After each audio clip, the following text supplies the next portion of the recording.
오늘 우리에게 주신 하나님 말씀은 고린도전서 5장 1절부터 13절까지의 말씀입니다.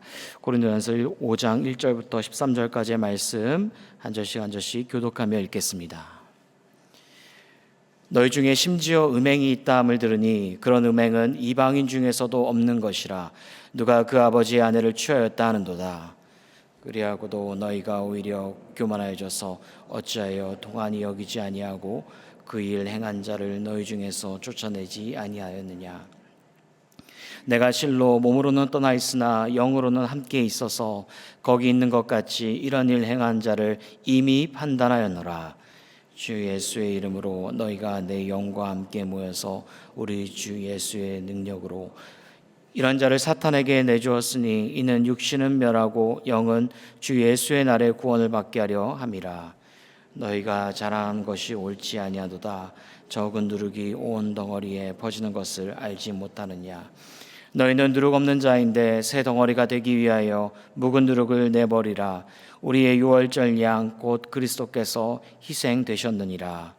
이러므로 우리가 명절을 지키되 묵은 누룩으로도 말고 악하고 악의에 찬 누룩으로도 말고 누룩이 없이 오직 순전함과 진실함의 떡으로 하자. 내가 너희에게 쓴 편지에 음행하는 자들을 사귀지 말라 하였거니와 이 말은 이 세상에 음행하는 자들이나 탐하는 자들이나 속여 빼앗는 자들이나 우상 숭배하는 자들을 도무지 사귀지 말라 하는 것이 아니니 만일 그리하려면 너희가 세상 밖으로 나가야 할 것이라.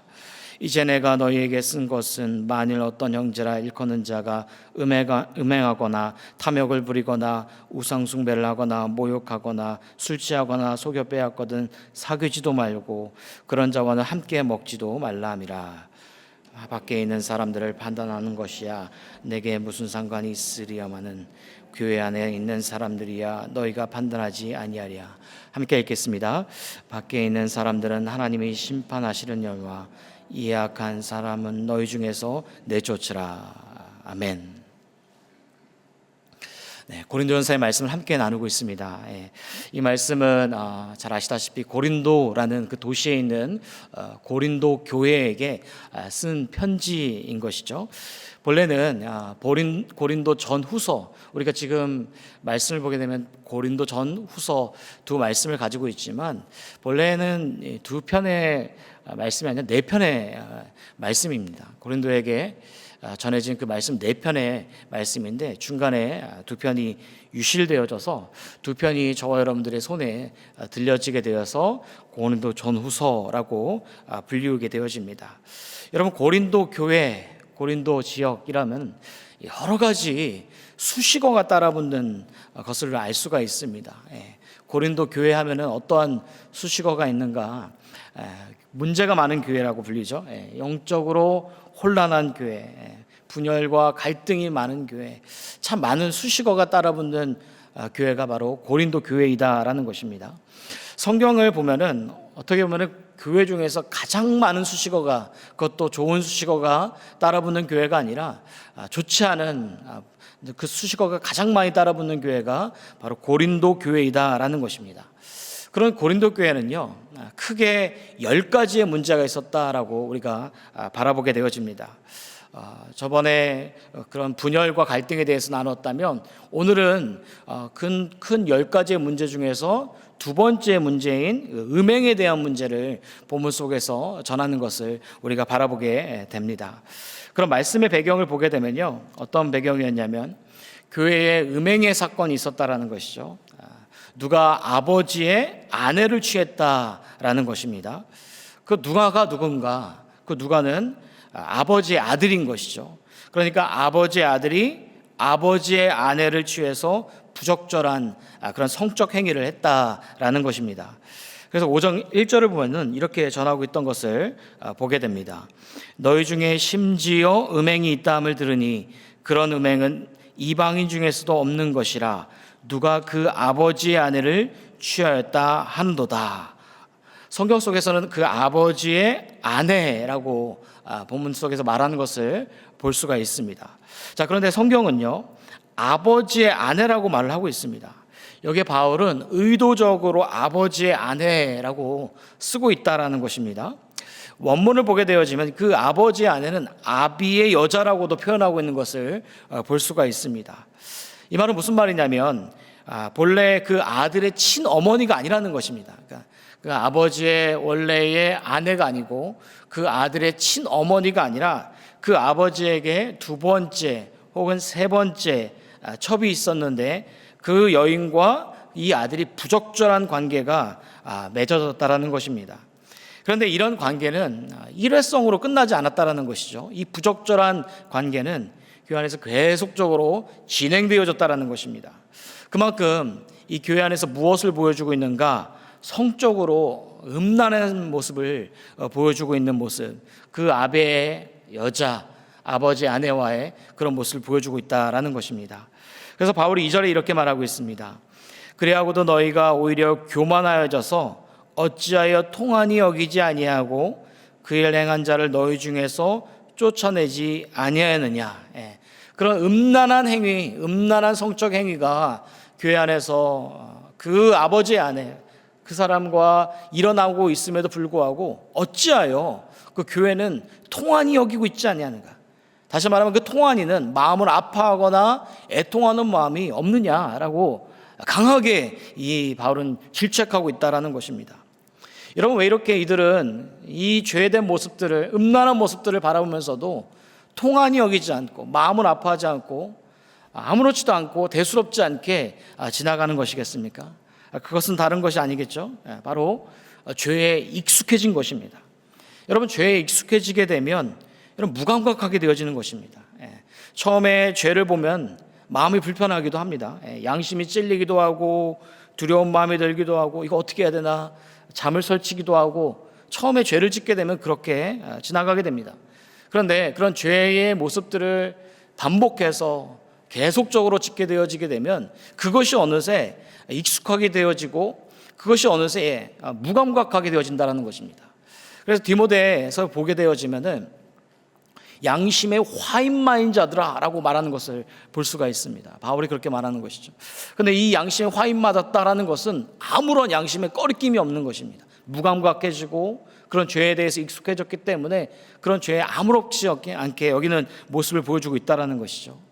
여러분, 본문 속에서도 마음을 통한히 여기지 않는 것은 바로 죄에 익숙하게 되어졌고 그런 죄에 무감각하게 되어졌다는 것입니다. 그래서 여러분, 속담에도 이런 말이 있지 않습니까? 바늘도둑이 소도둑이 된다. 처음엔 바늘 한 자루 훔치는 것 보이지도 않고 아무렇지도 않게 생각할 수 있지만 그것이 반복되어지게 되어지면 그 바늘이 속까지 훔치게 되어지는 그런 일들이 벌어지게 되는 것이죠. 그만큼 죄에 익숙하게 되어지면 무감각하게 되어지는 것이고 그 무감각하게 되어지면은 나중에 죄가 죄인지도 모르고 수렁 가운데 빠지게 되어지는 것이다라는 것입니다. 그래서 바울은요 6절을 보면 이렇게 전하고 있습니다. 너희가 자랑하는 것이 옳지 아니하도다. 적은 누룩이 온 덩어리에 퍼지는 것을 알지 못하느냐. 그런 죄에 익숙한 모습, 무감각한 모습을 가지고 무엇에 비유를 하고 있냐면 누룩에 비유하고 있다는 것입니다. 처음엔 그 누룩이 아무것도 아닌 것처럼 마치 바람에 흩날리는 흙개비처럼 아무것도 아닌 것처럼 보이지만 그러나 그 누룩이 부풀어 오르면 그런 그 누룩의 파괴력이 강한 것처럼 이 죄된 모습에 익숙해졌을 때에 이 공동체의 모습은 어떻습니까? 음란한 가운데서 무감각하게 되어지는 모습, 그 죄에 대해서 안일한 모습, 그것을 보여주고 있다라는 것입니다.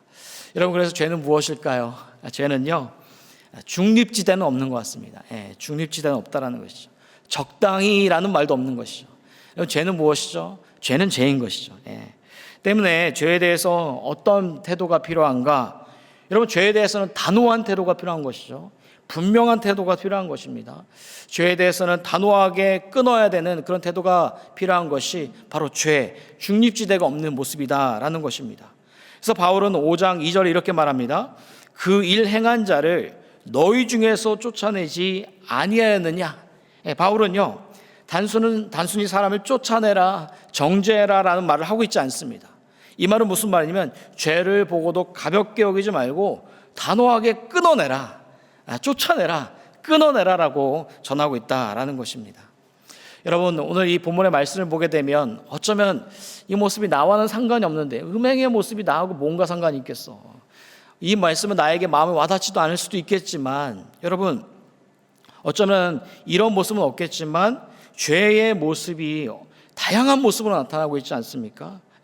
그런 죄의 모습은 다양한 모습으로 우리의 삶 가운데 나타나고 있다는 것이죠. 비록 음행이 아니더라도 말 속에서, 그리고 손과 발로, 생각 속에서, 마음 속에서 그 죄의 양상의 모습은 드러나지 않아서 그렇지 다양한 모습으로 나타나고 있는 것을 곰곰이 자신의 모습을 성찰하게 보면은 이런 죄된 모습들을 발견하게 되어진다라는 것입니다. 여러분, 바라기는요, 죄는 중립지대는 없습니다. 가만히 놔두게 되어지면 그것은 익숙하게 되어지는 것이고, 익숙함은 무감각하고 나타나게 되어져서 수렁에 빠지게 되어지는 것입니다. 우리에게 어떠한 그 죄된 모습들이 있다면, 여러분 마음과 생각과 손과 발에 그런 여러 가지의 죄된 모습들이 있다면 오늘 기도하면서 단호하게 끊어내시는 은혜가 있기를 소망합니다.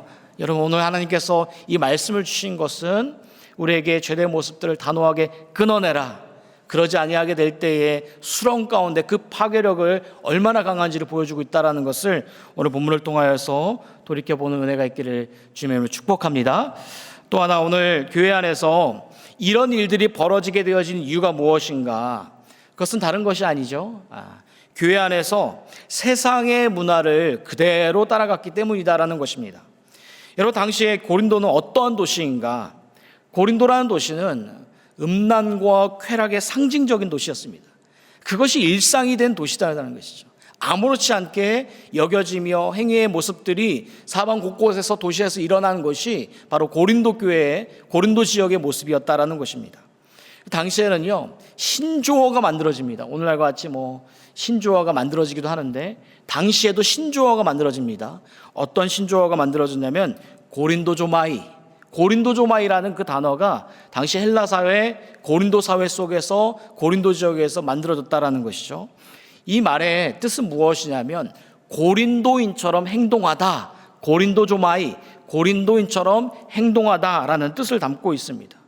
음란과 쾌락의 일상이 된 그런 도시 속에서 여러분, 교회는 어떻게 한 것인가? 그것을 세상의 문화를 그대로 교회 안에서 답습하여 따라갔기 때문에 아무렇지 않게 익숙하며 무감각하게 살아가게 되었다라는 것입니다. 여러분, 고린도 교회에게 복음의 능력을 경험하지 못하였을까요? 아니죠. 복음의 능력을 이미도 경험하였던 교회였습니다. 바울이 4편이나 편지를 쓸 만큼 그만큼 애착을 가지고 고린도 교회에게 그 복음의 능력을 전하였고, 그 말씀을 전하였던 교회, 은혜도 경험하였고 하나님 말씀이 있었던 교회가 바로 고린도 교회였다라는 것입니다. 그런데 문제는 무엇일까요? 그 복음의 능력은 경험했지만 세상의 문화를 교회 안에서 그대로 답습하며 따라가고 있었다는 것입니다. 그것을 자연스럽게 여기며 살아가였다는 것이죠. 불편하게 여기지 않았다는 것입니다. 둔감하게 여겼다는 것입니다. 그런 교회의 모습이 무엇인가? 세상을 변화시키기보다 오히려 세상의 문화에 물들어서 살아간 교회, 비참하고 안타까운 교회의 모습이 바로 고린도 교회의 모습이다라는 것입니다. 여러분, 교회가 무엇일까요? 교회는요, 성도들로 이루어진 공동체의 모임입니다. 성도, 거룩할 성자의 무리도, 거룩한 성도들의 무리의 그룹, 그들이 바로 공동체가 바로 교회이다라는 것입니다. 그런 그들은 어떻게 살아가도록 부름을 받았는가? 세상의 문화에 젖어 말하는 대로, 들리는 대로, 하라는 대로, 따라가는 대로 살아가는 사람들이 아니라 어두움 가운데서, 그 칠흑 같은 어두움 가운데서 called out, 불러내어서 세상의 문화를 뛰어넘어 그리스도의 복음과 하나님의 나라의 가치대로 살아가기로 부름받은 자들이 누구인가요? 바로 성도, 교회의 모습이다라는 것입니다. 여러분, 이 교회의 모습은요, 당시 2000년의 그 고린도 교회의 모습만은 아니다라는 것이죠. 오늘날의 사회 속에서, 우리가 이 시대 속에서도 얼마든지 이 고린도인처럼, 고린도조마이라는 사람처럼 살아갈 수 있다는 것이죠. 돈이 우상이 되어지고 음란이 문화가 되어지고 세상 사람들과 똑같이 음란한 대화에 농담하고 웃고 그렇게 말하며 살아갈 수 있는 시대, 자기 만족이 최고의 선이 되어지는 시대, 육체적인 것은 아무렇게나 굴려도 되어지는 그런 시대, 오늘날도 똑같지 않습니까? 고린도조마이 세상 속에서 이런 세상을 나타내고 있다라는 것입니다. 여러분, 이 말씀이 우리에게 주어진 까닭은 무엇인가? 그것은 우리에게 이 말씀을 통하여서 돌아보라는 것이죠. 마치 거울에 선 것처럼 거울의 모습 속에서 우리의 모습, 우리의 교회의 모습 속에서는 이런 모습이 있진 않은가? 고린도조마이 세상 속의 문화 속에 마치 젖어들고 살아가고 있진 않은가? 그것을 세상의 문화 속에 답습하며 살아가고 있진 않은가? 돌아보라라는 것을 묻고 있다라는 것입니다. 고린도처럼 살아갈 것인가? 아니면 그리스도인처럼 살아갈 것인가? 오늘 이 시간 우리가 함께 기도의 자리에 나와서 기도하며 나아가는 것은 무엇일까요? 우리의 교회가 세상의 문화를 뛰어넘는 복음의 능력으로 세상의 능력을 변화시키고 아름다운 교회, 그런 뉴저지 초대교회가 되기를 소망하는 마음으로 기도해야 될 줄 믿습니다. 세상이 말하는 대로, 문화가 말하는 대로 그대로 답습하여서 따라가는 교회가 아니라 세상의 문화를 뛰어넘는 그리스도의 문화, 교회의 문화는 다르더라 하는 그 복음의 능력을 변화시키고 그 아름다운 교회가 쓰임받기 위해서 이 아침에 함께 교회를 위해서 기도해야 될 줄 믿습니다. 또 하나, 우리에게 주어진 각자의 삶이 있지 않겠습니까?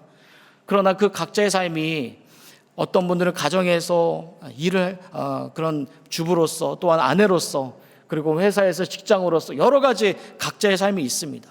그러나 그 각자의 삶 속으로 나아갈 때에 내가 보는 것이 있고, 내가 듣는 것이 있고, 그리고 내가 즐기는 것이 무엇인지, 그런 삶의 작은 영역 속에서 우리는 어떠한 사람처럼 살아갈 것인가? 고린도조마이, 고린도인처럼 살아갈 것인가? 아니면 그리스도인처럼 살아갈 것인가? 그리스도인처럼 살아가는 것은 무엇인가? 하나님의 선하시고 기뻐하시고 온전한 뜻이 무엇인지 분별하라. 그 분별 속에서 선택하며 나아갈 때 우리는 세상의 흐름을 뛰어넘는 그 복음의 거룩함으로 세상의 문화를 비추는 아름다운 그리스도인들이 되길 주님의 저와 여러분들 될 줄 믿습니다. 바라기는 오늘 기도하면서 하나님, 나에게 삶의 작은 영역들이 있습니다. 그 삶의 작은 영역들 속에서 내가 보고 듣고 즐기는 것을 무심코 지나가는 것이 아니라 그 속에서 하나님의 선하시고 기뻐하시고 온전하신 뜻이 무엇인지 분별하며 가려내어서 선택의 삶을 살아가게 도와주시옵소서. 이런 결단이 오늘의 삶을 좌지우지 될 줄 믿습니다. 바라기는 그 복음의 능력으로 오늘도 힘있게 살아내어지는 은혜가 있기를 주님으로 간절히 축복합니다. 기도하시겠습니다.